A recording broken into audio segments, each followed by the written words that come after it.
Brought to you by Bank of Maharashtra. Bank of Maharashtra ने अपने home loan पर ब्याज दर घटाकर अब कर दिया है केवल 8.35%, वो भी जीरो प्रोसेसिंग फी पर।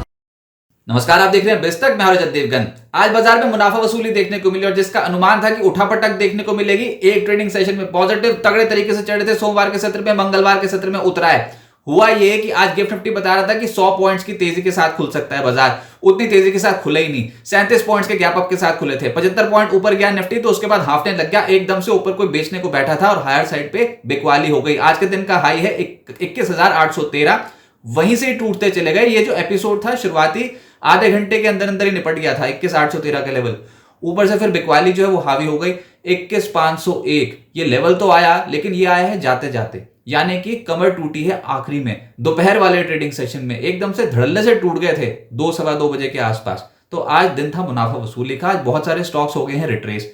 21,522 के लेवल की क्लोजिंग आई है। 215 पॉइंट्स निफ्टी ने गंवा दिए। ऊपरी स्तरों से देखोगे तो डेंट ज्यादा नजर आएगा। निफ्टी बैंक फिर भी स्टेबल था। 74 अंक गिरकर बंद हुआ है 45,367 के लेवल पे। और सेंसेक्स 71,139 के लेवल पे बंद हुआ है 801 अंक गवाकर।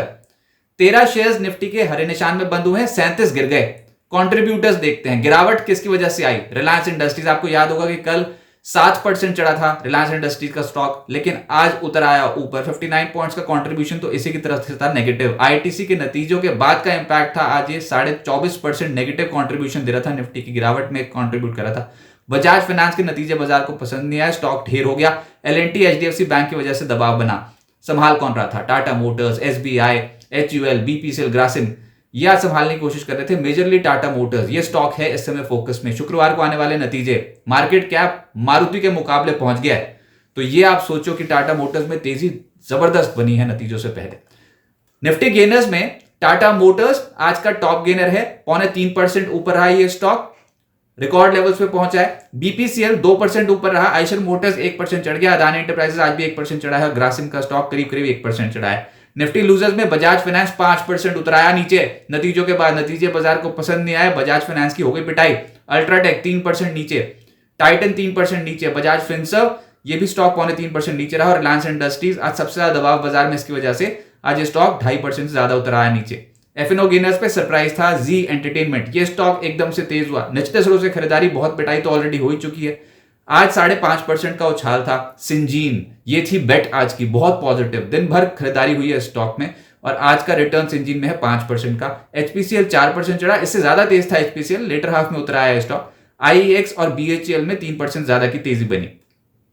एफएनओ लूजर्स में कोरोमंडल ये स्टॉक 7.5% ज्यादा टूट गया। ट्रेंट स्टॉक में 6% की गिरावट रही। बजाज फाइनेंस तो निफ्टी का ही टॉप लूजर है। सीमेंस और चंबल फर्टिलाइजर में 3.5% से 4.25% के नेगेटिव रिटर्न्स मिले। मिड कैप गेनर्स ऐसे गिरते मार्केट पे भी बहुत हैं। टाटा इन्वेस्टमेंट नतीजे बाजार को इतने पसंद आए कि 20% का अपर सर्किट लॉक्ड हो गया आज टाटा इन्वेस्टमेंट में। आईआरबी इंफ्रा 13% ऊपर रहा। बीईएमएल 10% चढ़ गया। एमएसटीसी 9.5% चढ़ा है। इंडियाबुल्स हाउसिंग फाइनेंस 7.5% ऊपर रहा। पैसालो 7% चढ़ गया। केफिन टेक 7% चढ़ा है। ट्राइडेंट, अहलूवालिया कॉन्ट्रैक्ट, अपार इंडस्ट्रीज, हाइकल, इन सब स्टॉक्स में तेजी थी। और जो तेजी थी वो 0.6% से 7% ऊपर लगी इन स्टॉक्स को। किर्लोस्कर न्यूमेटिक, किर्लोस्कर फेरस दोनों ही स्टॉक 5.5% चढ़े हैं। सनफ्लैग 5% ऊपर रहा। मिड कैप लूजर्स में मान्यवर धुलाई हो गई स्टॉक की आज 7% नीचे और लगातार पिछले कुछ हफ्तों से टूट रहा है। इसके अलावा गरवारे फाइबर्स 6% नीचे रहा। टीम लीज 5.5% नीचे। बोरोसिल रिन्यूएबल 5.5% नीचे। बोरोसिल रिन्यूएबल देखो कितना फैंसी स्टॉक बाजार का, लेकिन आज हायर साइड पे थोड़ा सरेंडर कर गया। जुबिलेंट, इनग्रीविया, महिंद्रा लॉजिस्टिक्स इन स्टॉक्स में गिरावट थी। आईआरसीए लगातार चढ़ रहा था पिछले कुछ दिनों में, आज स्पीड ब्रेकर आ गया ऊपर और आज ये स्टॉक 4.5% नीचे रहा। रेन इंडस्ट्रीज और केईआई इंडस्ट्रीज जैसे स्टॉक्स भी आज 4% नीचे आए हैं। सेक्टर स्पेसिफिक तो फाइनेंशियल सेक्टर में आज आपको गिरावट नजर आएगी बजाज ट्विंस में, लेकिन आज हुआ यह है कि एक ही सेक्टर के कुछ स्टॉक्स चढ़ते हुए नजर आए और कुछ स्टॉक्स गिरते हुए नजर आए। जैसे कि मिसाल के तौर पर फाइनेंशियल में बजाज फाइनेंस, बजाज फिनसर्व 3% से 5% का क्रैक था। एसबीआई लाइफ, चोला फाइनेंस ये स्टॉक्स, आरईसी लिमिटेड ये स्टॉक्स टूटे हैं। लेकिन वहीं पर ही आईईएक्स 3.5% ऊपर रहा। एलआईसी हाउसिंग फाइनेंस 3% ऊपर रहा और श्रीराम फाइनेंस 2.25% ऊपर। सीपीएससी यानी कि सरकारी कंपनियां, आज प्रॉफिट बुकिंग का दिन था सरकारी कंपनी में। बजट अब बेहद नजदीक है और ऑलरेडी बहुत मोटे मुनाफे बैठे हैं ट्रेडर्स और इन्वेस्टर्स, तो आज प्रॉफिट लॉक किया है। एनटीपीसी नतीजों का भी इंपैक्ट था इसमें, तो क्या 2.5% ये नीचे रहा। कोल इंडिया 2.25% नीचे। BEL, ONGC इन स्टॉक्स में मुनाफा वसूली। लेकिन इसी सेक्टर में जो चढ़े हैं वो है ऑयल इंडिया 3% ऊपर, कोची शिपयार्ड 2% ऊपर, एनएलसी इंडिया 1.5% ऊपर। फार्मा स्टॉक्स पे जो गिरे हैं वो है इप्का लैब, सन फार्मा, सिप्ला, ल्यूपिन 1% से 3% के आसपास की गिरावट थी। लेकिन जो चढ़े हैं उसमें सिंजीन तो आज बहुत ही शानदार स्ट्रक्चर था, 5.25% की तेजी बनी। लालपात लैब्स और जाइडस लाइफ भी अच्छे रिटर्न्स दे गए। सरकारी बैंक्स में यूको बैंक, इंडियन बैंक दोनों ही स्टॉक्स तेज थे, 2.5% से 3.25% ऊपर। Bank of India, PNB, bank of Baroda इन सब स्टॉक्स में तेजी थी। लेकिन इसी सेक्टर में union bank, PSB, bank of Maharashtra के स्टॉक्स आज गिरे हैं। मेटल्स में जो चढ़ा वो है JSL, आज 4% ऊपर। JSPL शानदार तेजी में था, 2.25% चढ़ गया गिरते बाजार में। वेल्सपन कॉर्प, हिंजिंक, रत्नामणि इन सब स्टॉक्स में तेजी थी। लेकिन जो गिरावट वाले स्टॉक थे वो थे APL, अपोलो और वेदांता। रियल एस्टेट में DLF अच्छी तेजी में था, जाते जाते सरेंडर कर गया क्योंकि दोपहर बाद तो प्रॉफिट बुकिंग हुई मार्केट में तगड़ी। DLF 2% ऊपर फिर भी बंद हुआ है।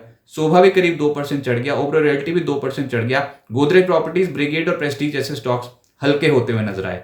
FMCG में आज जो स्टॉक्स गिरे हैं उसमें है ITC 2.5% नीचे, नतीजे बाजार को पसंद नहीं आए, स्टॉक की पिटाई हो गई।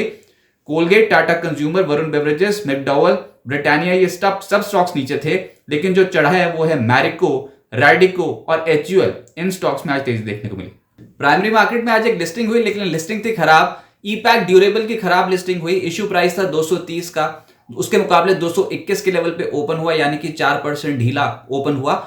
लेकिन जो क्लोजिंग आई वो उससे भी नीचे, 207.60 की क्लोजिंग है NSE पे। कुल मिलाकर लगभग 9.5% की गिरावट लिस्टिंग डे वाले दिन, तो खराब लिस्टिंग। BLS ई सर्विसेज का IPO आज से खुला है, 1 फरवरी तक खुला रहेगा। पहले ही दिन 15.8 टाइम्स सब्सक्राइब हो चुका है। प्राइस बैंड 129 से 135 रुपए प्रति शेयर का रखा गया है। 311 करोड़ रुपए का इशू साइज है। अब आगे क्या होगा?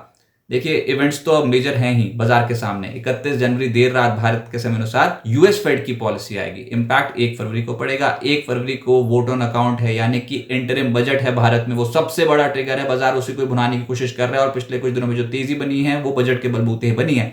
अब थोड़ा बाजार हिचकोले खा रहा है, बहुत ज्यादा वोलेटिलिटी देखने को मिल रही है, तो ऐसे ही उतार चढ़ाव देखने को मिलेगा। और आप ये देखिए कि कल इंडिया विक्स में 13% का उछाल था, तब बाजार तेज था। हमने कहा था कि वोलेटिलिटी बढ़ गई है, यानी कि दो तरफा चाल दिखाएगा मार्केट। तो आज इंडिया विक्स में लगभग 3.25% का उछाल है और आज बाजार गिरा है। गिरते बाजार में विक्स का बढ़ना तो वैसे ही ठीक नहीं समझा जाता।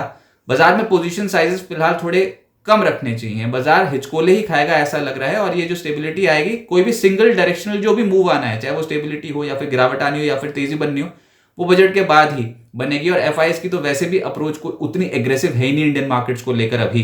तो अभी थोड़ा बाजार कंसोलिडेट कर जाए, एक रेंज में फंस जाए, ये बाजार के लिए बहुत बेहतर है। पर अभी ऐसा लग रहा है कि दो तरफा बाजार ट्रैप करेगा। कल मंदी करने वालों को ट्रैप किया था, आज तेजी करने वाले ट्रैप हो गए हैं। अभी फिलहाल 21,630 21,670 के लेवल के नीचे जैसे आज गए तो प्रेशर बढ़ गया बाजार पर। तो ये लेवल को अगर रिकॉन्कर कर लेते हैं तो बहुत बढ़िया। लेकिन अभी ऐसा लग रहा है कि 21,475 से लेकर 21,430 के जोन में निफ्टी को सहारा मिल सकता है नीचे, और ऊपर 21,700 21,750 के लेवल को टापना बाजार के लिए मुश्किल हो जाएगा बजट से पहले। और अब बजट को पहले देखेंगे, एनालाइज करेंगे, उससे के बाद बड़ी बड़ी बेट्स बाजार पे लगती हुई नजर आएगी। फिलहाल तो बाजार एक वोलेटाइल फेज में है और आज जिस तरीके का झटका था वो अनएक्सपेक्टेड था कि एकदम से ऐसे उतर आएंगे। लेकिन ये बाजार है और ये बजट से पहले ऐसे ही हमने बहुत बार होते देखा है। तो ऐसे ही वोलेटाइल मूवमेंट्स के लिए आप तैयार रहिए। लेकिन फिलहाल आपको यही एक अप्रोच रखनी चाहिए कि पोजीशन साइजेस थोड़ी कम रखो एज अ ट्रेडर। और डिप्स में अगर आपको ऐड करने का मौका मिल जाता है बेहतर फंडामेंटल वाले शेयर्स, तो आपको ये अप्रोच रखनी चाहिए कि सिस्टमैटिक इन्वेस्टमेंट बाजार पे बेहतर रिटर्न दे सकती है। नियमित रूप से निवेश करेंगे तो इस फेज से भी निकल जाएंगे। लेकिन अब मेजर बड़ा ट्रिगर होगा बजट, और उससे पहले मार्केट जो है हायर साइड पे 21,700 21,750 के आसपास आके फंसता हुआ नजर आएगा। बिस्तक आपके लिए लाया है प्रीमियम मेंबरशिप प्रोग्राम, जहां आपको मिलेंगे कई सारे फायदे, जिनमें मार्केट न्यूज़लेटर, लाइव चैट पर आपके सवालों के सबसे पहले जवाब, मार्केट आउटलुक, वीकेंड पर मार्केट स्कैन, एंकर्स के साथ चैट और भी बहुत कुछ। इस प्रीमियम सब्सक्रिप्शन में 3 तरह के प्लान्स हैं, सिल्वर, गोल्ड और प्लैटिनम, जिनकी शुरुआत मात्र 159 रुपए महीने से होती है। इससे जुड़ना भी बेहद आसान है। बिस्तक के YouTube चैनल पर जाएं, ज्वाइन बटन पर क्लिक करें और अपना प्लान सिलेक्ट करें। बस बन गए आप हमारे प्रीमियम मेंबर।